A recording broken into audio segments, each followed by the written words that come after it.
सिंधु सभ्यता को हम विस्तृत रूप से अध्ययन करेंगे। सबसे पहले हम सिंधु सभ्यता स्टार्ट करते हैं। सिंधु सभ्यता किस मतलब किस काल के अंतर्गत आता है? तो यह ऐतिहासिक काल के अंतर्गत आता है।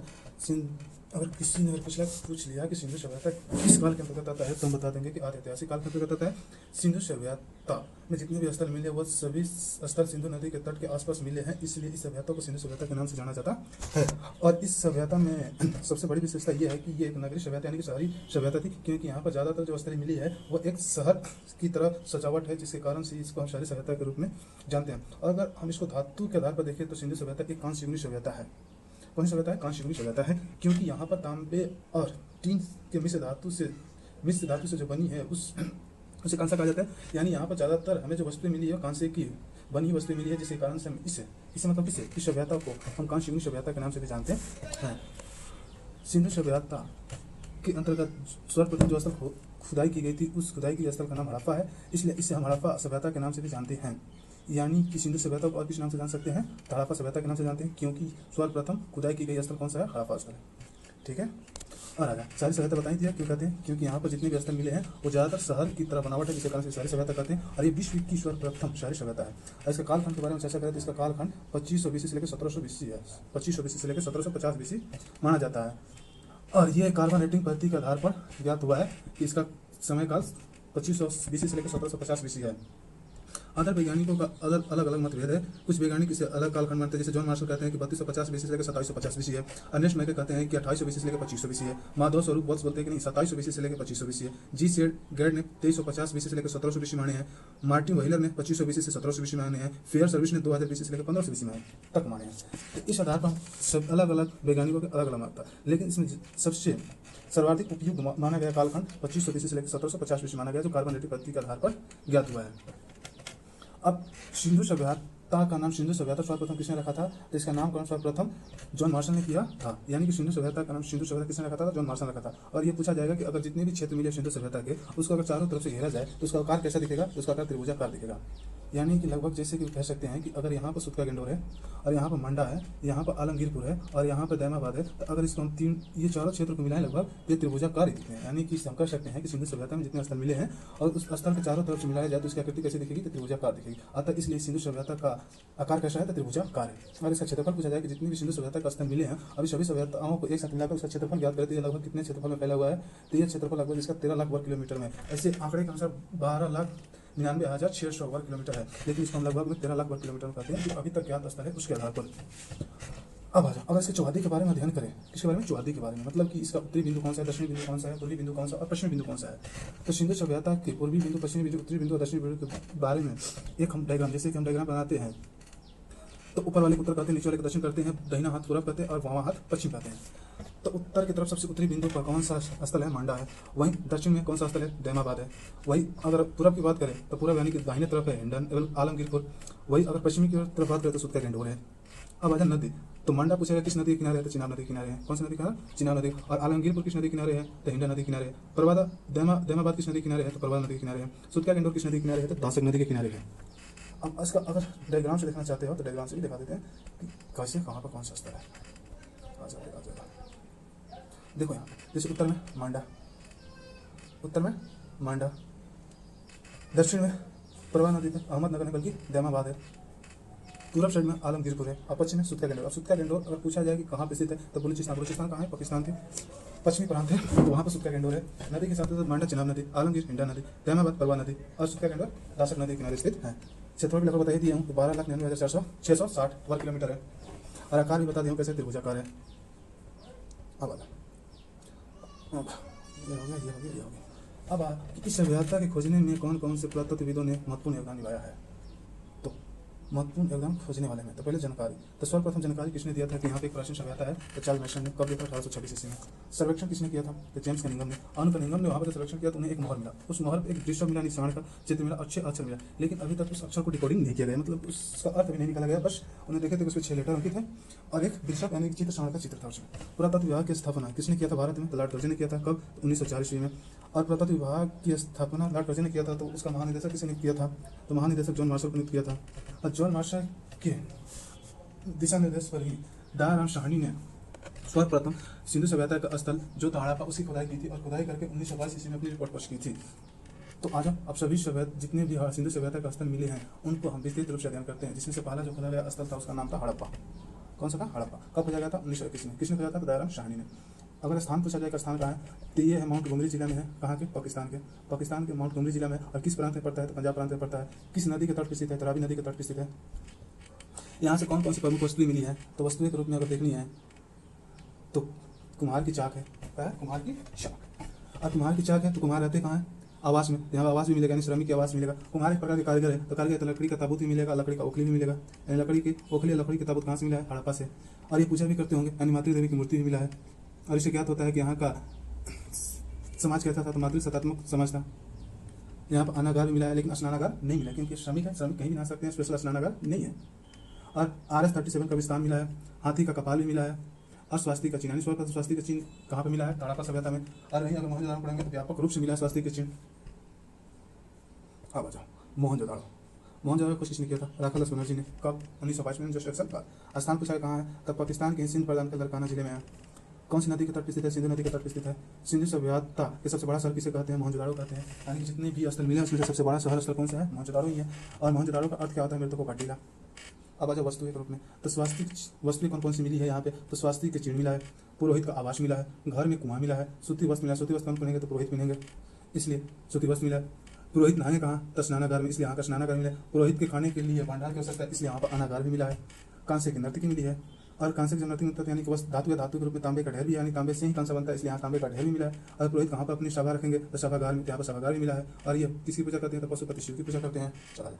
पिकट नाम के एक वैज्ञानिक थे या दार्शनिक थे, जो भी हो, उन्होंने कहा था हड़प्पा और मोहनजोदड़ो विस्तृत साम्राज्य का जुड़वा राजधानी, यानी कि सिंधु सभ्यता में सबसे बड़ा शहर कहा जाता है एक मोहनजोदड़ो और एक हड़प्पा है। तो इन दोनों को विस्तृत साम्राज्य का जुड़वा राजधानी कहा जाता है। अब चांदी का सर्वप्रथम प्रयोग कौन सी सभ्यता में हुई थी? हड़प्पा सभ्यता में हुई थी, यानी सिंधु सभ्यता में। मोहनजोदड़ो के जो अनागार है वो सिंधु सभ्यता का सबसे बड़ा भवन या इमारत है, ये भी कर सकते हैं। स्वास्तिक मोहर स्वार्थिक प्रयोग कहाँ हुआ है? तो मोहनजोदड़ो मिला है। और ये किसके बना होता है? सिलखड़ी से बना होता है। अब आता है तीसरा स्थल चुनौदड़ो, यानी स्वतंत्रता से पहले 3 स्थल की खोदाई हुई थी जो पाकिस्तान प्रांत में। कौन कौन से? तो हड़प्पा, मोहनजोदड़ो और चुनौदड़ो। चुनौदड़ो को 1936 में किसने किया था? गोपाल मजुमदार ने किया था। स्थान कहाँ? तो पाकिस्तान में है। किस नदी के तट पर? तो सिंधु नदी के तट पर है। यह ऐसा मतलब जितने भी सिंधु सभ्यता में स्थल खोजे गए हैं और ज्यादातर स्थल 2 दुर्गों में विभाजित है, एक पश्चिमी दुर्ग, एक पूर्वी दुर्ग। जो पूर्वी दुर्ग होता था वो बड़े लोगों के लिए था, और जो पश्चिमी दुर्ग था वो दुर्ग आम लोगों के लिए था। लेकिन चुनौदड़ो एक ऐसा स्थल था जहाँ पर कोई भी दुर्ग नहीं था, यानी कि वहाँ पर कुलीन वर्ग, व्यापारी वर्ग या निचले वर्ग इसमें कोई नहीं बैठा गया था। सिंपल था, यानी कि सभी यहाँ पर समाज एक जैसे थे, क्योंकि यह एक औद्योगिक शहर था। यानी पर उद्योग शहर कहने का कहना है, यानी कि इसका मतलब यह है कि यहाँ पर जितने भी लोग रहते थे वो एक प्रकार से व्यापारी वर्ग थे। व्यापारी वर्ग में देखोगे ज्यादातर तो वहाँ पर ऊंच नीच की भावना नहीं होती है, बल्कि वो अपना सामान उत्पादन करने में ज्यादा ध्यान देते हैं। यानी कि चुनौदड़ो एक ऐसा शहर था जहाँ पर कोई दुर्ग नहीं था और एक औद्योगिक शहर था। यहाँ की प्रमुख वस्तुएं कौन कौन सी थी? तो लिपस्टिक था, यानी कि मेकअप की सारी सामग्री था, शीशा था, मनका था, गुड़िया थी, सुई था, अलंकृत ईंटें थे। और सबसे बड़ी बात जो हमेशा परीक्षा में पूछा जाता था कि वो कौन सा स्थान है जहाँ पर एक बिल्ली के पीछे करते हुए कुत्ते का निशान मिला है? रोपण खोज 1953, यानी अब आज़ादी के बाद। वो कहाँ? भारत में, क्योंकि पाकिस्तान से हमें मतलब नहीं है कि पाकिस्तान में कौन खोज रहा है, कौन नहीं खोज रहा है, कौन खुदाई कर रहा है, कौन खुदाई नहीं कर रहा है। अब हमें भारत के अंदर जो हमारे पुरातत्वविद हैं उन्होंने खोजे हैं सिंधु सभ्यता के जो प्रमुख स्थल है उनके बारे में भी थोड़ा बहुत अध्ययन करना जरूरी है। जैसे रोपण कहाँ है? तो पंजाब में है। पंजाब कहाँ है? भारत में। कौन सी नदी पर? सतलुज नदी किनारे। किसने खोजा? एक शर्मा ने खोजा है। और रोपण एक ऐसा स्थान है जहाँ पर सिंधु सभ्यता के एक ऐसा स्थल है जहाँ पर पालतू जानवर के साथ मानव को दफनाया जाता है, यानी कह सकते हैं कि मानव के साथ पालतू जानवरों का भी शव मिला। वो कौन सा स्थल है? तो रोपण है। नवपाषाण काल में जम्मू कश्मीर एक ऐसा स्थान था जहाँ पर हमें मानव के साथ जानवरों को दफनाए जाने का साक्ष्य मिला था। वो जगह कौन सा था? तो भुज हो। अब आगे बनवाली की खोज रविंदर सिंह बिष्ट ने किया था। बनवाली की खोज रविंदर सिंह बिष्ट ने। स्थान हरियाणा। कहाँ पड़ता है? भारत में। कौन सी नदी के तट पर? रंगोई नदी के तट पर। जल निकासी की व्यवस्था नहीं थी। पूछता है यानी कि जितने भी सिंधु सभ्यता के स्थल मिले हैं उनमें से अगर अपवाद के रूप में देखा जाए तो बनवाली एक ऐसा स्थान था जहाँ पर नल निकासी की कोई व्यवस्था नहीं थी, यानी कि सभी स्थानों पर जल निकासी की व्यवस्था थी। और उसमें से उन्नत रूप से जल निकासी की व्यवस्था धौलावीरा और मोहनजोदड़ो में थी, लेकिन वहीं बनवाली में कोई जल निकासी की व्यवस्था नहीं थी, यानी कि वह अपने घर के आगे या पीछे सोख्ता बनाकर उसी में अपनी पानी को क्या करते थे? जमा कर रखते थे।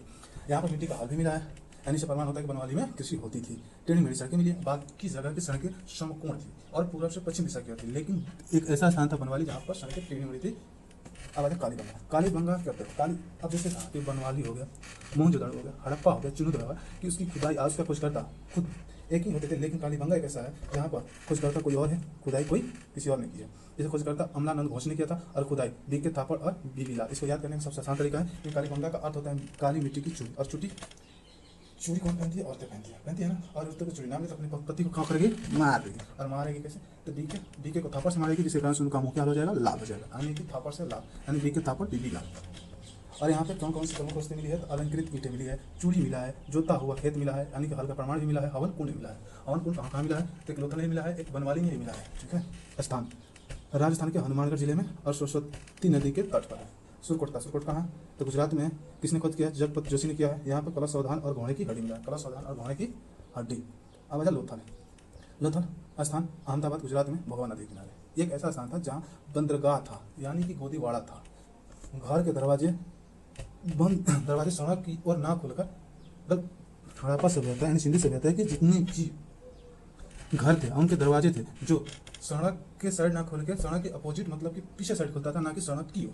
लेकिन लोथल एक ऐसा स्थान था जिसका दरवाजा सड़क की तरफ खुलता था, यानी एक अपवाद, और जहाँ अपवाद होता है वहीं एग्जाम क्वेश्चन आता है। फारस की मुहरें भी कहाँ से मिले? लोथल से मिली। यानी इससे प्रमाणित होता है कि सिंधु सभ्यता का व्यापार केवल सिंधु सभ्यता के अंदर ही होता था। ये प्रमाणित होता ही होता है, लेकिन ये भी प्रमाणित होता है कि केवल आंतरिक व्यापार न कि बाहरी व्यापार होता था, यानी विदेशी व्यापार भी होता था। कैसे प्रमाणित होता है? तो फारस की मोहरों से। यहाँ पे युगल सावधान मिला है, यानी कि यहाँ सती प्रथा का प्रतीक मिला है। यानी कि युगल सावधान मतलब इस हुआ पति के साथ पत्नी को ही दफनाया गया है, यानी कह सकते हैं कि सती प्रथा का प्रतीक प्रमाणित होता है कि यहाँ पर सती प्रथा हुई होगी। रंगपुर कहाँ है? गुजरात में। यहाँ से सबसे बड़ी चीजें धार्मिक, यानी कि हम कह सकते हैं कि यहाँ पर चावल का साक्ष्य था। धौलावीरा कहाँ है? गुजरात और पाकिस्तान में। सबसे बड़ी बात यह है कि सिंधु सभ्यता का सबसे बड़ा स्थल कह सकते हैं तो कौन सा? धौलावीरा। लेकिन यही बात अगर कहा जाए कि भारत में सिंधु सभ्यता का सबसे बड़ा स्थल कौन सा है? तो राखीगढ़ी है, सबसे बड़ा स्थल है। हो गया। ये 3 भागों में ध्रुवीकृत है, बाकी जितने भी स्थल है वो 2 भागों में ध्रुवीकृत है, और एक चुंबकीय ध्रुव जिसमें कोई भी ध्रुवीकृत नहीं है। लेकिन धौलावीरा ऐसा स्थल है जहाँ पर 3 ध्रुवीकृत है, यानी कि वहाँ पे एक व्यापारी वर्ग, एक कुलीन वर्ग, एक छोटे वर्ग, यानी आम लोगों के लिए था। यहाँ पर उन्नत जल प्रबंधन व्यवस्था था, ये तो बता ही दिया हूँ। अब आ जाओ इसकी विशेषताएं सिंधु सभ्यता की। तो सिंधु सभ्यता की विशेषताएं क्या है? तो सिंधु सभ्यता की सबसे बड़ी विशेषता यह है कि यहाँ की जितने भी सड़कें थे एक दूसरे को संपर्क पर करते थे, केवल एक सड़क को छोड़कर। वो सड़क कौन से था? बताओ। तो बनवाली की सड़कें कैसी थी? तो ट्रेनिंग में थी, लेकिन बाकी सभी सड़कें कैसी थी? संपूर्ण थी। नालियाँ ढकी हुई थी। अर्थव्यवस्था यानी कि कमाई का मुख्य स्रोत क्या था? कृषि, मुख्य स्रोत। लेकिन ऐसे कृषि हो गया, पशुपालन भी था, व्यापार भी था। व्यापार कहाँ होता था? विदेशों में होता था। जैसे सोना कहाँ से खरीदा जाता था? अफगानिस्तान से, ईरान से। चांदी भी अफगानिस्तान से, ईरान से। तांबा बलूचिस्तान से, ओमान से। और भारत में पूछा जाता कहाँ से? तो खतरी से। टीन ईरान से, अफगानिस्तान से। गोमत सौराष्ट्र से। लाजवर्क मेसोपोटामिया से। शीशा ईरान से। समाज कहा जाता 4 भागों में विभाजित है। सिंधु सभ्यता का समाज कितने भागों में विभाजित है? तो 4 भागों में। एक विद्वान, एक योद्धा वर्ग, एक व्यापारी और शिल्पकार वर्ग, और एक श्रमिक वर्ग। अब आजा यहाँ की समाज कैसी थी? तो मातृसत्तात्मक थी। समाज कैसी थी? मातृसत्तात्मक थी। और यहाँ पर जो लिपि लिखी जाती थी वो कैसी लिपि लिखी जाती थी? भावचित्रात्मक लिपि, यानी कि संकेतों के माध्यम से अपने वाक्यांश लिखा जाता था। इसी यह लिपि जो थी दाएं से बाएं की तरफ लिखी जाती थी, और इस लिपि को आधुनिक मानव द्वारा अभी तक पढ़ा नहीं गया है। अब मुहरे के बारे में थोड़ा चर्चा करा जाए। तो जो मोहर मिली है ना, वो मोहर जो मिली है वो ज़्यादातर मोहरों के एक सिंग वाले जानवर का प्रमाण मिला, यानी कि जो सिंधु सभ्यता से मोहरें प्राप्त हुई है उस मोहर में अगर ज़्यादातर देखा जाए तो उस पर ज़्यादातर कौन से चित्र अंकित है? तो एक सिंग वाले जानवर का। और सबसे बड़ी बात कि जितने भी अभी तक मोहर मिले उसमें से गाय और सिंह 2 जानवर का चित्र तो मिला ही नहीं है। कौन सा? गाय और सिंह का। और यह मोहर ज़्यादातर किसकी बनाई जाती थी? तो सेल खड़ी की बनाई जाती थी। सबसे बड़ी बात लोहा का उस समय खोज नहीं हुआ था, यानी कि परिचित नहीं थे लोहा से। नाप तौल का न्यूनतम बाटा क्या था? तो 16 kg था। हाँ, युद्ध तलवार से परिचित नहीं थे, क्योंकि लोहा से परिचित ही नहीं थे, युद्ध तलवार से परिचित नहीं थे। और सबसे बड़ी बात कि कपास की सर्वप्रथम खोज यानी कि उपयोग कौन से सभ्यता ने किए थे? तो सिंधु सभ्यताओं के लोगों ने कपास का सर्वप्रथम उत्पादन किए थे। विनाश का सर्वाधिक कारण किसको माना जाता है? तो विनाश का सर्वाधिक कारण बाढ़ को माना जाता है। अब आजा इसे प्रमुख स्थल हैं उनके खोजकर्ता। जैसे हड़प्पा के खोजकर्ता कौन है? दयाराम शाह ने। मोहनजोदड़ो के राखादास बनर्जी। चुनौती के कौन से? गोपाल मुजुमदार है। कालीबंगा कौन है? तो अमलानंद घोष। लेकिन उसकी खुदाई किसने किया है? तो उसकी खुदाई किसने किया है? तो बीके थापड़ ने, बीबी लाल ने किया है। कोट दिजी की खोज किसने की? फजल अहमद घोष ने किया है। सुतका गेंडोर की खोज किसने किया है? अस्टेन ने किया है। रंगपुर की खोज किसने किया? रंगनाथ राव ने। रंगपुर तरंगनाथ राव। धौलावीर के आर.एस. बिष्ट। और लोथल का भी खोज किसने किया है? आर.एस. बिष्ट ने किया है। रोपण का यगदत्त शर्मा ने किया था। कब? 1953 में। राखीगढ़ी की खोज किसने किया है? तो सूरज भान सिंह ने। आलमगीर की खोज किसने किया था? यगदत्त शर्मा ने। अगर उसकी नदी नदी के बारे में जैसे हड़प्पा किस नदी किनारे, तो रावी नदी किनारे, मोहनजोदड़ो किस नदी किनारे, सिंधु नदी किनारे, चुनौदरो किस नदी किनारे, सिंधु नदी किनारे, कालीबंगा घग्गर नदी किनारे, पोर्ट ब्लिज किस नदी किनारे, तो सिंधु नदी किनारे, सुतका केंद्र किस नदी किनारे, तो तासक नदी किनारे, रंगपुर किस नदी किनारे, तो भादर या मादर नदी किनारे, धौलावीर लूनी नदी किनारे, रोपण सतलज नदी किनारे, राखीगढ़ी घग्गर नदी किनारे, और घग्गर नदी किनारे और कौन सा है, तो कालीबंगा भी है, आलमगीर किस नदी किनारे, तो हिंडा नदी किनारे है। आज का क्लास यहीं पे खत्म करते हैं।